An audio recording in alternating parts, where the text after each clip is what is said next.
இன்றைக்கி வேர்ல்டோடைய best developers எழுதிங்க அப்படின்னா அவங்க கோடிங் எழுதுறது கிடையாது. அதை கடந்து அவங்க நம்ம நிறைய விஷயம் பண்ணிகிட்ருக்காங்க. அது என்ன பண்ணிகிட்ருக்காங்கன்னா ஏஐயை பயன்படுத்திகிட்டு இருக்காங்க. ஏஐயை ப்ராம்ப்ட் பண்ணுறாங்க, அதை வந்து பில்ட் பண்ணுறாங்க. அதன் பிறகு அதை ஒரு டீம்மேட்டாக உருவாக்கி தங்களுடைய கோடிங் வேலையை அதை செய்ய வைக்கிறாங்க.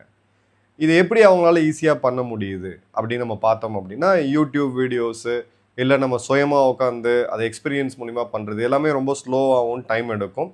அப்படி பண்ண அதை வந்து நேரம் காலம் எடுக்கும் அப்படின்றத பார்க்குறோம். இப்போது இதை ஈஸியாக பண்ணணும் அப்படின்ற போது நான் லேட்டஸ்ட்டாக சமீபத்தில் ஒரு ஒர்க் ஷாப் ஒன்று பார்த்தேன். இந்த கம்யூனிட்டி அப்படின்றது இந்தியாவை ஒரு ஏஐ சக்தியாக கொண்டு வரத்துக்கான சில முக்கியமான முன்னெடுப்புகளை எடுத்துக்கிட்டு இருக்காங்க. இது வந்து ஏஐயை நான் வந்து ஜீரோலேருந்து கற்றுக்குறோம், ஸ்க்ராட்ச்லேருந்து கற்றுக்கணும் அப்படி இருக்கவங்களுக்கு கிடையாது. ஏற்கனவே ஒரு வல்லமை படைத்தவர்கள் இன்னும் நெக்ஸ்ட் லெவலுக்கு போகணும் அப்படின்றதுக்கான அந்த கேட்டகரி ஆஃப் பீப்புளுக்கு தான் இது. இந்த கரிக்குலம் அப்படின்றது ஏற்கனவே தொழில்நுட்பத்தை தெரிஞ்சவங்களுக்காக உருவாக்கப்பட்டது. இன்ஜினியர்ஸு, டேட்டா சயின்டிஸ்ட்டு, டெவலப்பர்ஸு, ஏற்கனவே இந்த டெக்னாலஜியை பயன்படுத்திக்கிட்டு இருக்கவங்க, ஏற்கனவே பில்டு பண்ணிகிட்டு இருக்கவங்களுக்கு நெக்ஸ்ட் லெவலுக்கு எடுத்துகிட்டு போகிறதுக்கான ஒரு மிக முக்கியமான பயிற்சி தான் இது. 2 நாள் லைவ் எக்ஸ்பீரியன்ஸு. இதை தியரியை விட ப்ராக்டிக்கலாக அவங்க வந்து இந்த இமோஷனை வந்து கொண்டு போகிறாங்க அப்படின்றத பார்க்குறோம். ஸோ இந்த ஜிபிடிஸ், கிளாடு போன்ற ஏஐ எப்படி பயன்படுது, எப்படி அது செயல்படுது அப்படின்றதுக்கான பயிற்சி.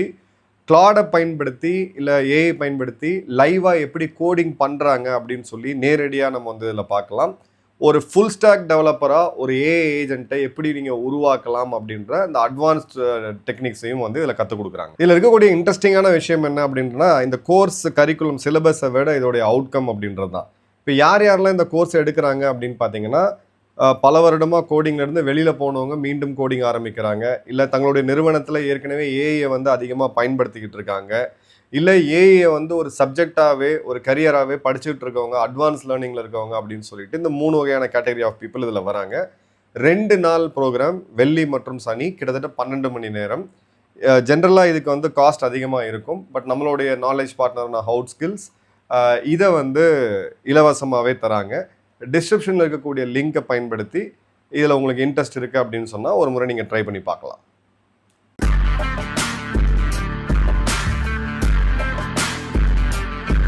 வணக்கம், ஜெயஹிந்த். இன்றைக்கி நம்ம சேனலில் வளைகுடாவை பற்றி ஒரு மிக முக்கியமான அப்டேட் பார்க்க போகிறோம்.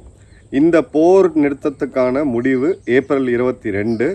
இப்போது மீண்டும் அங்கே பதட்டம் அதிகரிச்சிருக்கிறத நம்ம பார்க்குறோம். அதுக்கு காரணம் அமெரிக்காவுடைய ஒரு மிகப்பெரிய சம்பவம். அமெரிக்காவுடைய டெஸ்ட்ராயர் கப்பலான ஸ்பூரன்ஸ், இந்த கப்பல் ஸ்ட்ரெய்ட் ஆஃப் ஹார்மூஸை பிளாக்கேட் பண்ண கப்பல்களில் ஒரு முக்கியமான கப்பல். நேற்று இந்த கப்பல் ஒரு ஈரானுடைய கப்பலுக்கு வார்னிங் கொடுக்குறாங்க. அதாவது ஈரானுடைய துறைமுகத்துக்கு வெளியில் வர ட்ரை பண்ண ஒரு கப்பலுக்கு வந்து வார்னிங் கொடுக்குறாங்க. அந்த கப்பலுடைய பேர் வந்து MV டோஸ்கா, மெர்ச்சன்ட் வெசல் டோஸ்கா. இது வந்து பார்த்தீங்க அப்படின்னா ஒரு கிட்டத்தட்ட 6 மணி நேரம் இவங்க தொடர்ந்து வந்து வார்னிங் கொடுத்துட்டே இருக்காங்க, முன்னாடி வரக்கூடாது அப்படின்னு சொல்லிட்டு. இதற்கான ஒரு ட்ராமாட்டிக் ஃபுட்டேஜுமே அவங்க வந்து சென்காமோடைய அஃபிஷியல் எக்ஸ்தலத்தில் வந்து வெளியிட்டிருக்காங்க. United States warship 115. You are entering the area of a military blockade. This blockade of Iranian ports will be enforced and applies to all vessels regardless of flag. Any vessel that further intends to enter or exit an Iranian port will be subject to the right of visit and search in accordance with international law. If you attempt to run the blockade, we will compel compliance with force. Over. இது ஒரு Iranian cargo ship, கிட்டத்தட்ட 300 metre length உடையது.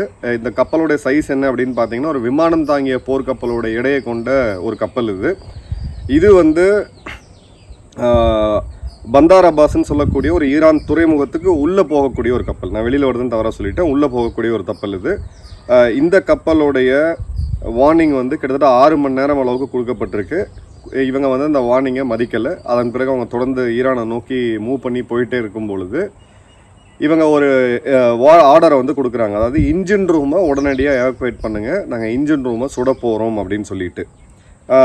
இந்த warning கொடுத்த பிறகு இந்த வார்னிங்கும் பார்த்திங்கன்னா அவங்க லைவாக ரெக்கார்ட் பண்ணி உலகத்துக்கும் காமிக்கிறாங்க.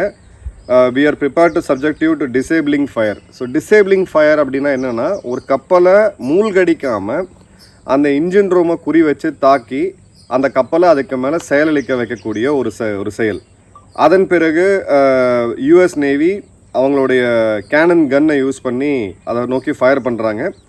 ஃபயர் பண்ணி அந்த இன்ஜின் வந்து செயலிழக்கப்படுது, அந்த கப்பல் அப்படியே நிற்குது. அதன் பிறகு அமெரிக்காவுடைய ஆம்ஃபிபியஸ் ஃபோர்ஸ் இவங்க அந்த கப்பலுக்குள்ளே இறங்கி அந்த கப்பலை சீஸ் பண்ணுறாங்க. ஸோ இப்போ இந்த கப்பலுடைய கஸ்டடி யார்கிட்ட இருக்குது அப்படின்னு பார்த்தீங்கன்னா அமெரிக்காவுடைய கடற்படைக்கிட்ட. இந்த சம்பவத்தை சென்காம் லைவாக ரெக்கார்ட் பண்ணி பப்ளிஷ் பண்ணுறாங்க. அதன் பிறகு ட்ரம்ப் வந்து சோஷியல் ட்ரூத்தில் ஒரு பதிவு போடுறாரு. எங்களுடைய எச்சரிக்கையை மீறி 6 மணி நேரம் கிட்டத்தட்ட நாங்கள் எச்சரித்தோம். அதை மீறி இந்த கப்பல் வந்து ஈரானை நோக்கி போனதுனால அந்த கப்பலோட இன்ஜின் ரூமை குறி வச்சு நாங்கள் தாக்கணும். அதன் பிறகு இதை நாங்கள் வந்து கைப்பற்றிட்டோம். இது எங்களுடைய கஸ்டடியில் இருக்குது. ஏற்கனவே இந்த கப்பல் வந்து ஒரு சாங்ஷனில் இருக்குது. அதாவது இந்த கப்பல் எங்கே அடிப்படையாக பயன்பட்டுச்சுன்னு பார்த்தீங்கன்னா ஷேடோ ஃப்ளீட்டுன்னு சொல்லக்கூடிய அந்த பொருளாதார தடைகளை மீறி சைனா ஆயில் வாங்கிட்டு இருந்தாங்க ஈரான்கிட்ட. ஈரான்லேருந்து சைனாவுக்கு ஆயில் எடுத்துகிட்டு போகக்கூடிய ஒரு மிக முக்கியமான கப்பல், லார்ஜ் சைஸ் டேங்கர் இது. இந்த கப்பலை தான் இவங்க கைப்பற்றியிருக்காங்க. அதன் பிறகு இதில் என்ன இருக்குன்னு சொல்லி நாங்கள் ஆராய்ச்சி செய்வோம்னு சொல்லி ட்ரம்ப் வந்து ஒரு பதிவை போட்டிருந்தார். பட் ட்ரம்ப்போட இந்த பதிவில் எப்பயுமே பார்த்தீங்கன்னா ஒரு திமிர்த்தனம் வந்து தெரியும். இந்த டைம் பார்த்தீங்கன்னா ட்ரம்ப் கொஞ்சம் அடக்கி வாசிக்கிறாரு அப்படின்றத பார்க்குறோம். இப்போ வந்து ட்ரம்ப்போட அந்த பதிவில் பார்த்தீங்கன்னா அவர் navy ship stop them right in their tracks by blowing a hole in the engine room. Right now US Marines have custody of the vehicle. So USோட மெரின் ஃபோர்ஸ் இந்த கப்பலோட கஸ்டடி வச்சுருக்கோம். அந்த இன்ஜின் ரூமை குறியிட்டு நாங்கள் வந்து துளை போட்டிருக்கோம் அப்படின்னு சொல்லி இவங்க சொல்லியிருக்காங்க. இப்போ இந்த டோஸ்கா அப்படின்ற இந்த கப்பல் மீது அமெரிக்காவுடைய ட்ரெஷரி சாங்ஷன்ஸ், அதாவது அவங்களுடைய கருவூலத்துறை, இதோடைய சாங்ஷன்ஸ் ஏற்கனவே இருந்துச்சு. இது வந்து லீகாலிட்டி அப்படின்னு, அதாவது ஏற்கனவே தடை செய்யப்பட்ட கப்பலை ஆப்ரேட் பண்ணதுனால அங்கே அதை தாக்கணும்னு சொல்லி அதை லீகலைஸ் பண்ணுறாங்க அமெரிக்கா. இது வந்து பார்த்தீங்க அப்படின்னா ஏற்கனவே இருந்த தடைகள்னால தான் இந்த கப்பலை நாங்கள் பண்ணமே ஒழிய இது வந்து ஒரு ஆக்ட் ஆஃப் வார் அப்படின்றது கிடையாது. நாங்கள் போர் நிறுத்தத்தை மீண்டும் மீறலை அப்படின்னு சொல்லிட்டு சென்காம் எப்படி ஃப்ரேம் பண்ணுறாங்கன்னு பார்த்தீங்கன்னா American forces act in a deliberate professional and proportional manor to ensure compliance. So ஒரு தடை செய்யப்பட்ட கப்பல் அதை வந்து நாங்கள் ரொம்ப ப்ரொஃபஷனலாக அணுகணும். தேவைப்பட்ட அளவுக்கு தான் நாங்கள் இது பண்ணோம். அதை வந்து மூழ்கடிக்கல. இப்போ IRS தேனான்னு சொல்லக்கூடிய அந்த கப்பலை போர் ஆரம்பித்து 3ஆவது நாள் மார்ச் 2ஆம் தேதி அவங்க இந்து மகாசமுத்திரத்துக்கு அருகில் மூழ்கடிக்கப்பட்டதை நம்ம பார்த்தோம். அதோடைய கடற்படை அதிகாரி கூட இப்போ சமீபத்தில் ஒரு பேட்டி கொடுத்துருந்தாரு. அந்த மாதிரி பண்ணாமல் நாங்கள் வந்து ஒரு கம்ப்ளைன்ஸ்க்காக இதை பண்ணணும் அப்படின்னு சொல்லிட்டு இது பண்ணுறாங்க. இப்போ இது வந்து பார்த்திங்க அப்படின்னா சைனாவிலேருந்து ஈரானுக்கு ட்ராவல் பண்ணி போயிட்டுருக்கு. ஈரான்லேருந்து ஏற்கனவே கச்சா எண்ணெயை சைனாவில் டெலிவரி பண்ணிவிட்டு அதன் பிறகு மீண்டும் ஒன் வே ஜேர்னியாக அது வருது அப்படின்றத பார்க்குறோம். இந்த கப்பலில் என்ன இருந்துச்சு அப்படின்றத அமெரிக்கா ஒன்றும் டிஸ்க்ளோஸ் பண்ணலை. இதுதான் அமெரிக்கா முதல் முறையாக இந்த போரில் ஒரு கப்பலை நேரடியாக தாக்குனது. அதாவது ஒரு சிவிலியன் கப்பலை நேரடியாக தாக்குனது. அதே மாதிரி இது போர் நிறுத்தத்துக்கு அப்புறம் நடந்திருக்கு அப்படின்றதையும் நம்ம கவனிக்கணும் அப்படின்றத பார்க்குறோம். 3வது மிக முக்கியமான விஷயம், இது சைனாவுக்கு எண்ணெய் ஏற்றி சென்ற ஒரு கப்பல். ஸோ சைனாவை தான் அமெரிக்கா குறி வைக்கிறாங்க அப்படின்றத நம்ம ஏற்கனவே சொல்லியிருந்தோம் நிறையா காணொலிகளில். பின்னாடி இருக்கக்கூடிய மெயின் அப்ஜெக்டிவ் சைனா தான். ஈரான் இதில் ஒரு மிக முக்கியமான சைனாவுடைய பார்ட்னராக இருக்கிறதுனால ஈரான் இதில் வந்து ஒரு மைதானமாக செயல்படப்பட்டது. இது மைதானமாக வந்து இது இருக்குது. எப்படி உக்ரைன் ரஷ்யா அப்படின்றத விட அமெரிக்கா ரஷ்யா போரில் உக்ரைன் சிக்கிக்கிச்சோ அந்த மாதிரி தான் அவங்க சிக்கியிருக்காங்க அப்படின்றதுக்கான ஒரு பெஸ்ட் எக்ஸாம்பிள் தான் இது. இப்போது ஈரான் இராணுவம் என்ன சொல்கிறாங்க அப்படின்னு பார்த்தீங்கன்னா கத்தம் அல் அன்பியா அப்படின்னு சொல்லக்கூடிய இவங்களோட ஜாயிண்ட் மிலிட்ரி ஹெட் குவார்ட்டர் அவங்க உடனடியாக ஒரு ஸ்டேட்மெண்ட் கொடுக்குறாங்க. We want the arm forces of the Islamic Republic of Iran will soon respond and retaliate against this armed piracy by the US military அப்படின்றத இதில் வந்து சூன் அப்படின்ற வார்த்தையை போல் லெட்டரில் போட்டிருக்காங்க. பைரசி அப்படின்றத வார்த்தையை யூஸ் பண்ணியிருக்காங்க. ஸோ ஈரானுமே கொஞ்சம் சேஃபாக தான் ப்ளே பண்ணுறாங்க. இதுக்கு தகுந்த பதிலடியை கொடுப்போம். இது வந்து கடற்கொள்ளை, பைரசி அப்படின்றத கடற்கொள்ளைன்னு சொல்கிறாங்க. பைரசி அப்படின்னு உள்ளே வந்துட்டாலே அதில் வந்து சர்வதேச விதிகள் எல்லாமே வரும். ஸோ இவங்களும் பதிலுக்கு சில தாக்குதல் நடத்தலாம் அப்படின்ற ஒரு சூழ்நிலை அப்படின்றது இப்போ ஏற்பட்டிருக்கு. இது இந்த பேச்சுவார்த்தையை திங்கட்கிழமை இங்கே பாகிஸ்தானில் ஆரம்பிக்கலாம்னு நினச்சிக்கிட்டு இருந்த அசீம் முனிருக்கு இது ஒரு மிகப்பெரிய அடி. 2வது, சீனாவிலேருந்து வந்த கப்பலை சீனாவுக்கு எண்ணெய் ஏற்றி சென்று கொண்டிருக்கக்கூடிய ஒரு முக்கியமான கப்பல். இது இப்போ கிடையாது, கிட்டத்தட்ட லாஸ்ட் 5 வருஷமாக இந்த கப்பல் ரேடாரில் இருக்குது. அதை தாக்குனது அப்படின்றது ஒரு மிக முக்கியமான ஒரு டேர்னிங் பாயிண்ட்டாக நம்ம இதை பார்க்கலாம். அதே மாதிரி லீகலாக இந்த மாதிரியான நிகழ்வுகளில் நாடுகள் ஈடுபடும் போது நாளைக்கு இது ஒரு தவறான முன்னுதாரணத்தையும் செட் பண்ணுது அப்படின்றதையும் பார்க்குறோம். இப்போ இந்த இடத்துல நடந்த எல்லாமே சர்வதேச விதிகள் அப்படின்னு சொல்லி அதை உருவாக்குனதே அமெரிக்கா தான். அதை அதிகமாக மீறினதும் அமெரிக்கா தான் அப்படின்றத பார்க்குறோம். இன்னொரு சைடு ஈரானும் சர்வதேச விதிகளை பற்றி பெரிய லெவலில் எதுவுமே இவங்க அலட்டிக்கலை. இந்திய கப்பல்களை தாக்குனதையும் நம்ம வந்து கிளியர் கட்டாக பார்த்தோம். இப்போது இந்தியாவுடைய பதிலடிக்கு பிறகு நம்மளுடைய அந்த சன்மார் ஹெரால்டு கப்பலை தாக்குனதுக்கு இந்தியா கடுமையான கண்டனம் தெரிவித்தாங்க. அவங்களுடைய தூதரக அதிகாரியை சம்மன் பண்ணி சொல்லிக்கும் போது இது சாதாரண நிகழ்வு தான், இது வந்து தவறாக நடந்துருச்சு அப்படின்ற மாதிரி அதை வந்து கடந்து செல்கிறாங்க ஈரான். அதையும் நம்ம பார்க்க வேண்டியது இருக்குது. ஸோ ஐஆர்ஜிசியோடைய அத்தாரிட்டி ஓவர் ஹார்மூஸ் அப்படின்றத அவங்க அதிகபட்சமாக எஸ்டாப்ளிஷ் பண்ணிக்கிட்டே போகிறாங்க அப்படின்றத பார்க்குறோம். இந்த எஸ்டாப்ளிஷ் பண்ணுற வரைக்கும் இந்த பேச்சுவார்த்தையில் எந்த விதமான ஒரு உடன்படிக்கையும் ஏற்படுறதுக்கான ஒரு வாய்ப்பே கிடையாது. ஸ்ட்ரைட் ஆஃப் ஹார்மூஸ் மீண்டும் வந்து தடை செய்யப்பட்டிருக்கு. இப்போ இந்த ஈரானோடைய இந்த நடவடிக்கைக்கு பிறகு வெறும் 3 கப்பல்கள் தான் இந்த ஸ்ட்ரைட்டை தாண்டி வந்திருக்கு அப்படின்றத பார்க்குறோம். ஸோ இந்தியாவை பொறுத்த வரைக்கும் இந்த இந்தியாவுடைய ஆயில் வெய்வர், ஈரானுடைய ஆயில் வெய்வர் GL-135 இப்போ ஏற்கனவே எக்ஸ்பயர் ஆகிடுச்சு. பட் ரஷ்யாவுடைய ஆயில் வெய்வர் அப்படின்றது எக்ஸ்டெண்ட் பண்ணப்பட்டிருக்கு. ஏப்ரல் 11க்கு அப்புறம் இன்னும் 1 மாதம் எக்ஸ்டெண்ட் பண்ணியிருக்கிறாங்க அப்படின்றத பார்க்குறோம். ஸோ இந்த சன்மார் ஹெரால்டு கார்கோவுக்கு பிறகு ஒரு இந்திய கப்பல் இப்போ கிராஸ் பண்ணியிருக்கா, அந்த செய்தியை வந்து ஊடகங்கள் பண்ணியிருக்குன்னு சொல்லி கொடுக்குறாங்க. பட் நம்மளுடைய கன்ஃபர்மேஷன், நம்மளுடைய டீம் அதை கன்ஃபார்ம் பண்ணும்போது அதை பற்றி நம்ம பேசலாம். ஸோ இந்த இடத்துல நம்மளுக்கு வந்து இது ஒரு அக்யூட் சினாரியோ கண்டிப்பாக கிடையாது. பட் லாங் டேர்மில் இது நிச்சயமாக இந்தியாவுக்கு வந்து ஒரு கன்சர்னாக இருக்கும். ஸ்ட்ரைட் ஆஃப் ஹார்மூஸை டோட்டலாக பைபாஸ் பண்ணிவிட்டு இதை வந்து நம்ம இது பண்ண முடியாது. நம்மளோட ஸ்ட்ராட்டஜிக் பெட்ரோலியம் ரிசர்வ் அப்படின்றது 30 நாட்களுக்கும் அதிகமாக இருக்குது. பட் இது ஒரு அக்யூட் சப்ளை கிரைசிஸை உண்டு பண்ணுமா அப்படின்னு கேட்டிங்கன்னா கண்டிப்பாக கிடையாது. இப்போ சமீபமாக இந்த வதந்திகளும் கம்மியாக இருக்கிறத நீங்கள் பார்க்கலாம். இப்போவும் கமர்ஷியல் கேஸ் தட்டுப்பாடு இருக்குது. நம்மளுடைய 100கணக்கான நண்பர்கள் ஹோட்டல் வச்சுருக்கீங்க, உங்கள்கிட்ட தான் நான் நேரடியாக இன்புட் எடுத்துகிட்டு இருக்கேன். கமர்ஷியல் கேஸ் தட்டுப்பாடு இருக்குது, இன்னமும் இருக்குது. நிறையா ஹோட்டல் முதலாளிகள் இப்போது இந்த எலக்ட்ரிக் ஸ்டவ் இது மாதிரி போன்ற விஷயங்களில் ஆட்டோமைஸ் பண்ணி போகிறாங்க அப்படின்றத பார்க்குறோம்.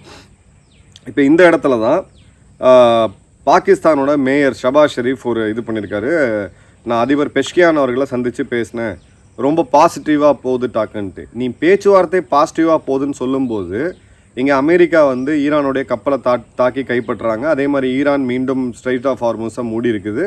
அதுவும் சைனாவுக்கு எண்ணெய் எடுத்து செல்லக்கூடிய ஒரு கப்பலை வந்து தாக்கியிருக்காங்க அப்படின்ற போது இந்த பேச்சுவார்த்தை அப்படின்றது ஒன்றுமே இல்லை அப்படின்ற மாதிரி தான் நமக்கு தெரியுது. ஏன்னா ஐஆர்ஜிசி இப்போ ஈரானுக்குள்ளே 2-3 பவர் சென்டர்ஸ் இருக்குது. ஒன்று ரொம்ப சாஃப்ட் லைனாக இந்த போரை முடிக்கணும்னு சொல்லி உண்மையாலுமே முன்னெடுக்கக்கூடிய அவங்க அதிபர் பெஷ்கியான், அவங்களுடைய வெளியுறவுத்துறை அமைச்சர் அப்பாஸ் அரகச்சி போன்றவர்கள். இன்னொரு சைடு நான் ஏற்கனவே சொன்ன மாதிரி கொஞ்சம் ஹார்ட்லைன் ஸ்டாண்டு, பொலிட்டிக்கல் ஸ்டாண்ட் எடுக்கக்கூடிய அவங்க சபாநாயகர் முகமது போன்றவர்கள். 3வது இந்த போரை நிறுத்தவே கூடாது, இந்த போர் நடந்துக்கிட்டு தான் இருக்கணும்னு நினைக்கக்கூடிய அவங்களுடைய ஐஆர்ஜிசி கமாண்டர்ஸ். இப்போ மிக முக்கியமாக இவங்களை எல்லாரையும் கண்ட்ரோல் பண்ணி வச்சுக்கிட்டு இருந்தது ஹயத்துல்லா அலி கமேனி அவர்கள். ஹயத்துல்லா அவர்களை அந்த போர் தொடக்கத்தில் முதல் நாளில் கொன்னது எவ்வளோ பெரிய தவறு அப்படின்றத இப்போ அமெரிக்கா உணர்வாங்க, இஸ்ரேலும் உணர்வாங்க. ஏன்னா இப்போது ஒரு உதாரணத்துக்கு சொல்கிறேன். 90களில் காஷ்மீரில் மிலிட்டன்சி மற்றும் பயங்கரவாதம் ஆரம்பிக்கும்போது இந்திய இராணுவம் குறி வச்சு அங்கே இருக்கக்கூடிய அந்த பயங்கரவாத தலைவர்களை தூக்குனாங்க. அதுக்கப்புறம் தொடர்ந்து இந்த ஆப்ரேஷன் நடந்துகிட்டே இருக்குது. ஆனால் அதே சமயம் பயங்கரவாதத்தில் நேரடியாக ஈடுபடாமல் பிரிவினை மட்டும் பேசிகிட்டு இருந்த அந்த பொலிட்டிக்கல் லீடர்ஷிப்பை கை வைக்கலை. கிலானி போன்றவர்கள் எல்லாருமே ஒரு வகையில் பார்த்தீங்கன்னா ப்ரொடெக்ட் பண்ணி ஷேடோ பண்ணாங்க. இன்ஃபேக்ட் டெல்லியில் அவங்களுக்கான ட்ரீட்மெண்ட் செலவு எல்லாமே நம்ம அரசாங்கம் தான் பார்த்தாங்க. அதே மாதிரி மணிப்பூர் போன்ற மாநிலங்களில் இருக்கக்கூடிய இன்சர்ஜென்சியில் சில முக்கியமான லீடர்ஸை இந்தியா கை வைக்கவே கிடையாது. அவங்களுக்கும் அதுக்கு உண்டான இதை வந்து பண்ணாங்க. இப்போ அதே மாதிரி இன்னொரு நிகழ்வு, இந்தியா அந்த மாதிரியான ஒரு இடத்துல கை வச்சது இந்திரா காந்தி அவர்கள் தலைமையில் ஆப்ரேஷன் ப்ளூ ஸ்டார். இந்திய ராணுவம் பொற்கோவிலுக்குள்ளே போயிட்டு அப்போ காலிஸ்தான் பயங்கரவாதியாக ஒரு மிக முக்கியமான தலைவனாக இருந்த பிந்திரன்வாலாவை தூக்குனாங்க. அதன் பிறகு அது எப்படி ஸ்பில் ஓவர் ஆச்சுன்றதை பார்க்கணும். ஸோ இந்த மாதிரி சுச்சுவேஷன்ஸில் அது என்னதான் மோசமான தலைமையாக இருந்தாலும் அந்த தலைமைக்கிட்ட நீங்கள் பேச்சுவார்த்தை நடத்தி அதன் மூலிமா ஒரு தீர்வு காண்றது தான் ஒரு சாணக்கியத்தனமாக இருக்க முடியுமே தவிர, ஒரு இருக்கக்கூடிய அந்த ஒரு தலைமையை டீகேப்டிவேட் பண்ணிவிட்டு அதன் பிறகு நீங்கள் 10 பேர்கிட்ட இப்போ அது கண்ட்ரோலே இல்லாமல் யார்கிட்ட என்ன பேச்சுவார்த்தை நடத்துனாங்க அப்படின்றது. இப்போ பாகிஸ்தான் நியூஸ் பேப்பர்ஸ் எடுத்து பார்த்தீங்க அப்படின்னா இந்த போர் ஆல்மோஸ்ட் முடிஞ்சு போச்சுன்ற மாதிரியான செய்திகள் வந்துட்டு இருக்கு. பட் கள நிலவரத்தை நம்ம எடுத்து பார்த்தோம் அப்படின்னா இது வந்து ரொம்ப ரொம்ப மோசமாக போயிட்டுருக்கு அப்படின்றத பார்க்குறோம். அதே மாதிரி 2 தரப்புமே இப்போ நீங்கள் தான் சீஸ்ஃபயரை வயலேட் பண்ணீங்க, நீங்கள் தான் சீஸ்ஃபயர் வயலேட் பண்ணீங்க அப்படின்றத ஒருத்தர் குற்றஞ்சாட்டுறாங்க. அதே மாதிரி பார்த்தீங்க அப்படின்னா இந்த தௌஸ்கா கப்பலை அமெரிக்கா சிறைப்பிடிச்சிருக்கிறது அப்படின்றது ஜஸ்ட் ஒரு சாதாரண நிகழ்வு கிடையாது. இப்போ மீண்டும் அவங்களுடைய இராணுவம் 2 சைடுமே எச்சரிக்கை விடுக்கிறாங்க. அமெரிக்கா தன்னுடைய இராணுவத்தை ஒரு பெரிய லெவல் ரெப்ளிஷ் பண்ணியிருக்காங்க. புது விதமான ஆயுதங்கள், புது ஏவுகணைகள், அவங்களோட லாஜிஸ்டிக்ஸ் எல்லாத்தையுமே ரீஃபில் பண்ணியிருக்காங்க இந்த கடந்த 18-20 நாட்களில், அதே 14 நாட்களில். அதே சமயம் ஈரானும் பார்த்தீங்கன்னா முந்தை விட அதிகமாக நாங்கள் லான்ச் பண்ணுற அளவுக்கான ட்ரோன் பேஸையும் பேலிஸ்டிக் மிசைல் பேஸையும் நாங்கள் ரெடி பண்ணியிருக்கிறோம் அப்படின்ற இதையும் அவங்க சொல்கிறாங்க. ஸோ பார்த்தீங்க அப்படின்னா இதில் ட்ரம்ப்புக்கு உள்ள இருக்கக்கூடிய பல்ஸ் எப்படி இருக்குன்னு பார்த்தீங்கன்னா 54% இதை வந்து ட்ரம்ப் சரியாக ஹேண்டில் பண்ணல அப்படின்னு சொல்லி ஸ்ட்ராங்காக டிஸ்அப்ரூவ் பண்ணுறாங்க. 54% அப்படின்றது ட்ரம்ப்போட கோர் சப்போர்ட்டர்ஸுமே இப்போ அவங்களுக்கு எதிரான ஒரு மனநிலை இருக்கிறாங்க டொமஸ்டிக்காக அப்படின்றது தெரியுது. அதே மாதிரி 61% அமெரிக்க மக்கள் இதுக்கு மேலே இராணுவ நடவடிக்கை அமெரிக்கா எடுக்கக்கூடாது அப்படின்றதையும் சொல்கிறாங்க. ஆனால் ட்ரம்ப்போடைய கோர் ஓட்டர் பேஸ் இந்த மாகாவில் வந்து பார்த்தீங்கன்னா 13% தான் ட்ரம்ப்புக்கு எதிராக இருக்கிறாங்க. 87% வந்து இன்னமும் இன்டாக்டாக இருக்கிறாங்க அப்படின்றத பார்க்குறோம். இப்போ அமெரிக்காவுடைய கேஸ் ப்ரைஸ் அப்படின்றது $4.1 per gallon அளவுக்கு இருக்குது. இப்போ இந்த பொலிட்டிக்கல் ப்ரெஷர் ஒரு வகையில் என்க்ரீஸ் ஆச்சு அப்படின்னா இந்த போராட்டத்தில் ஒரு இராணுவ நடவடிக்கை ட்ரம்ப் எடுக்காமல் இருக்கலாம். பட் அது இந்த அளவுக்கு எதிர்பார்க்கக்கூடிய அளவுக்கு அது வந்து இதாகலை அப்படின்றத பார்க்குறோம். இப்போ தௌஸ்கா ஏன் ரொம்ப முக்கியம் அப்படின்னு பார்த்தீங்கன்னா அமெரிக்காவுடைய நேவல் பிளாக்கேடுக்கு பிறகு ஒரு கிட்டத்தட்ட ஒரு 25 கப்பல்களை திருப்பி விட்டாங்க. இந்த 25 கப்பல்களை திருப்பி விடும் பொழுது இதுதான் முதல் கப்பல் அதை பிளாக்கேடை பிரேக் பண்ணி வெளியில் போச்சு அப்படின்றத பார்க்குறோம். ஏன்னா ஈரானுடைய கொடியை ஏற்றி கொண்டு செல்லக்கூடிய ஒரு கப்பல். ஸோ அவங்க வந்து ஓப்பனாகவே வராங்க. ஸோ ஈரானை பொறுத்த வரைக்கும் இந்த பிளாக்கேடை உடச்சா என்ன நடக்கும் அப்படின்ற அந்த டெஸ்ட் அவங்க பண்ணியிருக்காங்க. பதிலுக்கு அமெரிக்கா அதில் வந்து கடுமையாக ரியாக்ட் பண்ணியிருக்கிறாங்க அப்படின்றத பார்க்குறோம். ஏன்னா சைனாவுடைய கார்கோவை ஈரானுக்கு எடுத்துகிட்டு போகக்கூடிய ஒரு மிக முக்கியமான கப்பல் இது. இந்த இடத்துல சைனாவுடைய வெளியுறவுத்துறை அமைச்சர் வாங்கி கிட்டத்தட்ட 26 ஃபோன் கால்ஸ் பண்ணியிருக்கிறாரு அவங்களுடைய ரீஜனல் பார்ட்டிஸு, பல நாடுகள், இந்தியா உட்பட. அதே மாதிரி பார்த்தீங்க அப்படின்னா சைனா டு ஈரான் வெசலில் நேரடியாக அமெரிக்கா தாக்குனது இன்ஃபேக்ட் சைனாவை நம்ம நேரடியாக தாக்குனதுக்கு சமமாக பார்க்கலாம். இது சீன கப்பலாக இல்லாமல் இருந்தாலும் இதோடைய ஷட்டில் பார்த்தீங்க, இதோட ட்ராவல் ஹிஸ்ட்ரி பார்த்தீங்க அப்படின்னா ஈரான்லேருந்து சைனா, சைனாவிலேருந்து ஈரான் மட்டுமே போயிட்டு இருந்த ஒரு கப்பல். ஸோ இப்போ ஈரான் பதிலுக்கு சில கப்பல்களை, அமெரிக்காவுடைய கப்பல்களை அவங்க தாக்குறாங்களா அப்படின்றது தெரியாது. பட் வளைகுடா நாடுகளில் இருக்கக்கூடிய கப்பல்களை நிச்சயமாக தாக்குறதுக்கான ஒரு வாய்ப்பு அப்படின்றது ரொம்ப ரொம்ப அதிகமாக இருக்குது. அதே மாதிரி பார்த்தீங்க அப்படின்னா இந்தியாவுடைய கப்பல்கள் சமீபத்தில் சன்மார் ஹெரால் தாக்கப்பட்டது. ஸோ இந்தியாவுக்கு இப்போ இது வரைக்கும் இருந்த இன்சுலேஷன் இந்த 2 நாடுகளும் பேசிகிட்டு இருந்தது அதுவுமே ஒரு கேள்விக்குரியாது. ஏன்னா அவங்க அரசியல் தலைமை, அவங்களுடைய தூதரகங்கள் இதெல்லாம் நம்ம ஃபாலோ பண்ணும்போது அவங்க பாசிட்டிவாக இருக்கிறாங்க, இதுக்கு வருத்தம் தெரிவிக்கிறாங்க, எல்லாம் பண்ணுறாங்க. ஆனால் அவங்க கட்டளையை இந்த ஐஆர்ஜிசி ஏற்று நடக்குதா அப்படின்னு நீங்கள் கிரவுண்ட் லெவலில் பார்த்தீங்கன்னா அங்கே ஒரு பெரிய ஒரு கேள்விக்குறி அப்படின்றது எழுது. மேபி இதை ஒரு பாலிசியாகவே ஒரு அம்பிகுட்டி வைக்கணும் அப்படின்ட்டு ஒரு பாலிசியாகவே இதை இவங்க பண்ணுறாங்களா அப்படின்ற கேள்வியுமே வந்து தெளிவாக எழுது அப்படின்றத பார்க்குறோம். ஸோ இந்த 48 மணி நேரத்தில் இன்னொரு மிக முக்கியமான விஷயம், ஈரான் இந்த பேச்சுவார்த்தைக்கு நாங்கள் ரெடியாக இல்லை, நாங்கள் வந்து வரமாட்டோம் அப்படின்னு சொல்லியிருக்கிறாங்க. போன முறையும் அவங்க வரமாட்டோம்னு சொன்னாங்க, கடைசி நேரத்தில் கிளம்பி வந்தாங்க. பட் இந்த முறை அவங்க வரமாட்டோம்னு சொல்கிறாங்க. அமெரிக்கா இதுக்கு பேச்சுவார்த்தைக்கு நாங்கள் தயார் அப்படின்றாங்க. பாகிஸ்தான் எப்படியாவது தன்னோட ஜியோ பொலிட்டிக்கல் இதை வைக்கிறதுக்கு, ரெலவன்ஸை வைக்கிறதுக்கு இவங்க வந்து 2 சைடும் பேச்சுவார்த்தை நடத்திட்டு இருக்காங்க. இப்போ இந்த பேச்சுவார்த்தை எழுமா எழாதா, நடக்குமா நடக்காதா அப்படின்ற ஒரு கேள்வி, இதை விட $1 மில்லியன் கேள்வி 22க்கு பிறகு மீண்டும் அமெரிக்கா தன்னுடைய தாக்குதலை ஆரம்பிக்குமா அப்படின்ட்டு. ஒருவேளை அது தாக்குதலை ஆரம்பிச்சது அப்படின்னா கச்சா எண்ணெய் விலை இப்போ $83-87 மீண்டும் $100 அதிகமாக போகும். ஸோ இந்த 2வது மாதம் நாம் $120 per barrel அளவுக்கான ரேட்டில் ஆயிலை வந்து ப்ரொக்யூர் பண்ணோம் அப்படின்ற போது நிச்சயமாக வந்து வரக்கூடிய காலங்களில் இந்தியா மேலே, அது அரசாங்கத்தை மேலே ஷார்ட் டேர்மாக ஒரு ப்ரெஷர் வந்து கண்டிப்பாக அதிகமாகும் அப்படின்றத பார்க்குறோம். அதே மாதிரி மிக முக்கியமான இடத்துல பாகிஸ்தான் சிக்குவாங்கன்னு நான் சொல்லியிருந்தேன். ஒருவேளை இந்த போர் நிறுத்தம் நீடிக்கலை அப்படின்ற பட்சத்தில் இப்போது பாகிஸ்தானுடைய 13,000 இராணுவ வீரர்கள் சவுதியில் இருக்கிறாங்க. பட் சவுதியில் இருக்கக்கூடிய சில நண்பர்கள் எங்கிட்ட சொன்னது, இவங்க வந்து ஈரானை எதிர்த்து சண்டை போடுறதுக்காக அங்கே கிடையாது, இந்த இடத்துல சவுதிக்குள்ளேயே ஒரு வேளை அவங்க மன்னராட்சிக்கு எதிராக ஏதாவது ஒரு புரட்சி மாதிரி நடந்த மக்கள் இந்த இடத்துல ஒரு அன்ஈஸியாக அந்த ரெஜிம் சேஞ்ச், இந்த அரப் ஸ்ப்ரிங் மாதிரி ஏதாவது நடந்துச்சுன்னா இந்த மக்களை கட்டுக்குள்ளே கொண்டு வரத்துக்கு ஒரு ஃபோர்ஸாக தான் இவங்க பயன்படுத்துவாங்கன்னு சொல்கிறாங்க. ஸோ எய்தர் வே பாகிஸ்தானுக்கு இது பெரிய நஷ்டம். ஏன்னா ஒருவேளை அந்த மாதிரி ஏதாவது ஒரு பிரச்சனை நடந்து இவங்க மக்கள் மேலே போய் சவுதி மக்கள் மேலே போய் தாக்குதல் நடத்தினாங்க அப்படின்னு பார்த்தீங்கன்னா அதுவும் பிற்காலத்தில் இவங்களுக்கு எதிராக போகும். இல்லை சவுதிக்கு ஆதரவாக ஈரான் மீது ஒரு தாக்குதல் நடத்தினாங்க அப்படின்னு பார்த்தீங்கன்னா அதுவும் இவங்களுக்கு எதிராக போகும். ஏன்னா தற்காப்புக்கு மட்டும் இது கிடையாது. தற்காப்புக்கு நீங்கள் ஏர் டிஃபென்ஸ் சிஸ்டத்தை தான் பாகிஸ்தான் கொடுத்துருக்கணும். பாகிஸ்தான் இந்த இடத்துல கொடுத்தது ஃப்ரண்ட் லைன் ஃபைட்டர் ஜெட்ஸ் 20 விமானங்கள் கொண்ட ஒரு ஸ்குவாடன்.